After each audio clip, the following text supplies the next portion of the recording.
Sir Shai, kamusta po kayo ngayon? Kayo po ba rin po ba or kayo pa rin po ba ay nasa bomb shelter po sa kasalukuyan? Sa ngayon po kalalabas po at katatapos lang po ang alarm ngayon. At ngayon lang, few minutes lang. At patuloy po ang kanilang pag-atake dito sa Israel. Kaya kami po ay patuloy na nagtatago sa bomb shelter pagka umaatake na po sila. Katulad kahapon, gaya ng nasabi ko po sa inyo, ay malalakas po yun. Ako po ay nasa north noon. Nasa Hadira po ako. At malalakas po yung mga sunod-sunod. Malalakas po yung pag-atake nila kahapon. Yes po. And right now po, Sir Shai, no? Kamusta po ngayon dahil po sa ganyan po mga pag-atake? Ano po ang mga abiso na po ng gobyerno po ng Israel sa atin? And of course, ng ating pong mismo embahada po sa Israel na tayo naman po yung mga Pilipino ay of course trabaho ang ating pong ginagawa. Lalo na po yung mga nasa labas po ng mga OFW po natin, Sir Shai. Yes, patuloy pa rin po ang abuso unang-una ng ating embahada, Philippine Embassy dito sa Israel na patuloy na mag-ingat at sumunod sa mga tuntunin na ipinatutupad ng IDF dito sa Israel o ang gobyerno para maligtas ang bawat isa na hindi dapat biruin ang ganitong bagay, lalong-lalo na po pagka nandirian na po ang alert at notification sa aming mga telepono at hindi na nagtatagal, nandirian na po ang sirena.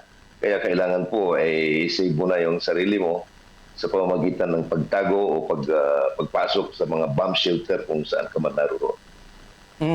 Sa ngayon po, Sir Shai, kamusta po ito dahil sabi po hindi na po pangkaraniwan na at tuloy-tuloy po yung pag-atake not only the Iran side kundi ang Hezbollah diyan mismo sa Lebanon sa may northern ng sa north side ng Israel po, Sir Shai. Ano yan?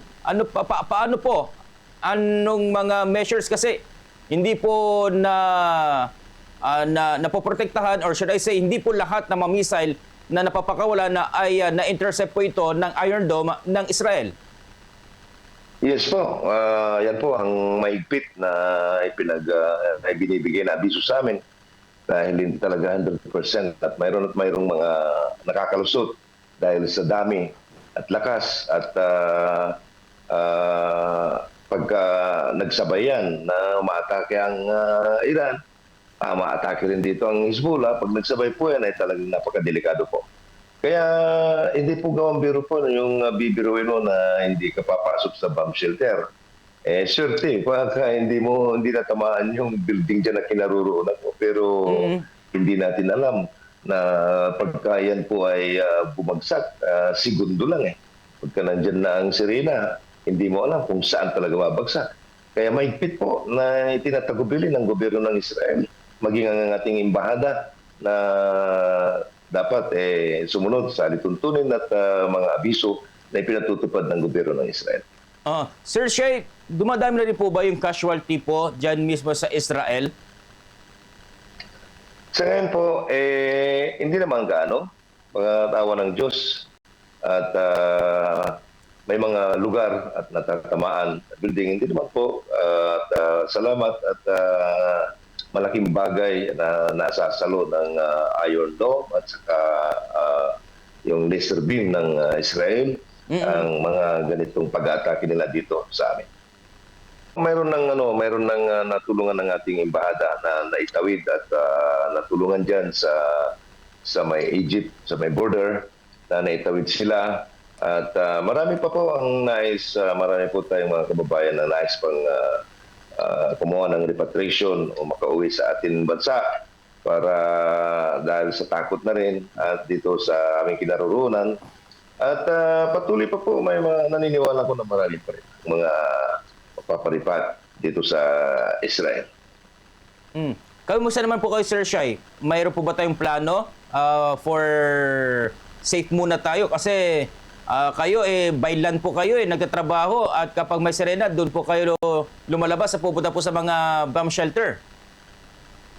Okay lang po. At dito naman ay feeling din ng mga ating mga kababayan ang Israel po ay hindi pa babayaan ng gobyerno o ang IDF. At malakas, ginagawa nila ng buong kaya at buong lakas ang pagtatanggol o depensa nila sa kabuuan ng Israel.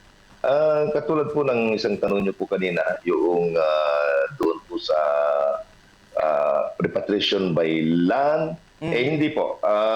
From Israel po by land hanggang sa ano po, sa Egypt. Tapos from Egypt to ewan ko na kung yan ay mayroong direct flight na diyan sa papuntang Maynila.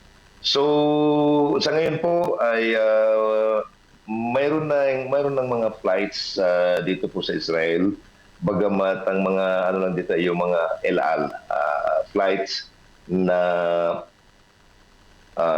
nanggagaling pa sa Europa ng mga ilang tulad ng sa ibang mga lugar diyan sa Europe. Bagamat El Al lang po yung eroplano ng Israel ang kumukuha ng mga repatriation o yung mga kababayan nila na may balik dito sa Israel. So yung mga na-stranded doon. At saka limitado pa po. So sa ngayon wala pa pong mga flights na katulad ng dati na ikaw ay makadadaan diyan sa sa Dubai o diyan sa Abu Dhabi ng flights ng Emirates at saka flights ng Dubai. Sa ngayon po wala pa po.